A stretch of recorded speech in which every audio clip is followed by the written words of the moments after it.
ఈ రోజే డౌన్లోడ్ చేయండి. మీ ఫేవరెట్ షోస్ చూడండి.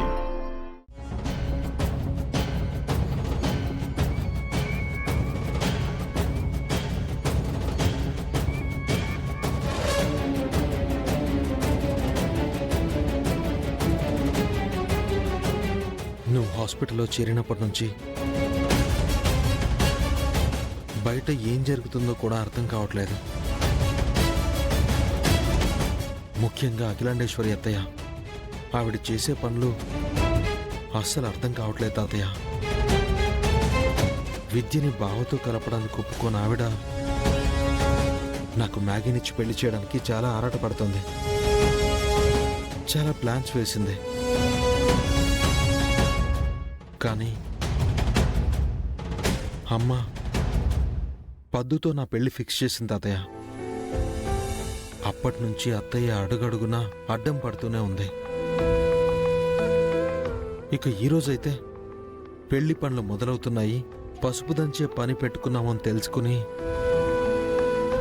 తెలివిగా విద్యకి కాల్ చేసి తనని కిడ్నాప్ చేసినట్టు డ్రామా ప్లే చేసి నేను అడవికి మ్యాగీతో వెళ్లేలా చేసి ఆ గూడెం జనాన్ని డబ్బుతో కొనేసి బలవంతంగా నాకు మ్యాగీకి పెళ్లి చేయాలని చూసింది. ఇదంతా అత్తయ్య మా ఇంట్లోనే ఉండి అమ్మని బాధ పెడుతూ నడిపించింది తాతయ్య. చివరి నిమిషంలో నాకు నాటకం తెలిసింది కాబట్టి సరిపోయింది, లేదంటే ఎన్ని ప్రాబ్లమ్స్ వచ్చుండేవి.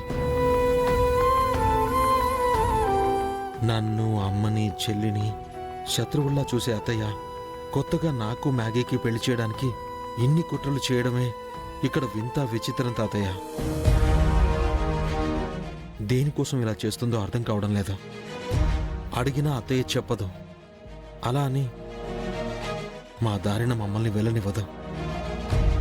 మళ్ళీ పెళ్లి నాపే కుట్రలో భాగంగా ఈసారి పద్దునే టార్గెట్ చేస్తుందో, ఈసారి ఎవరిని బలిపశువులుగా మారుస్తుందో తెలియట్లేదు.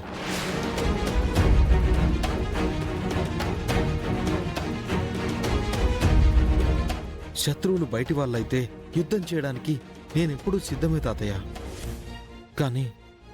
కానీ బంధువులే ఇలా చేస్తే ఆ యుద్ధం నాతో నేనే చేసినట్టు అనిపిస్తుంది.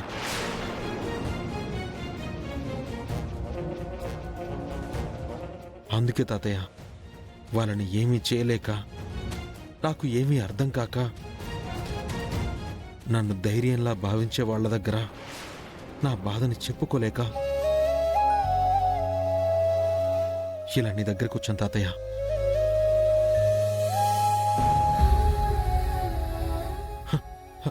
తాతయ్య తాతయ్య తాతయ్య తాతయ్య తాతయ్య తాతయ్య తాతయ్య నేను తాతయ్య, వెంకిని తాతయ్య తాతయ్య తాతయ్య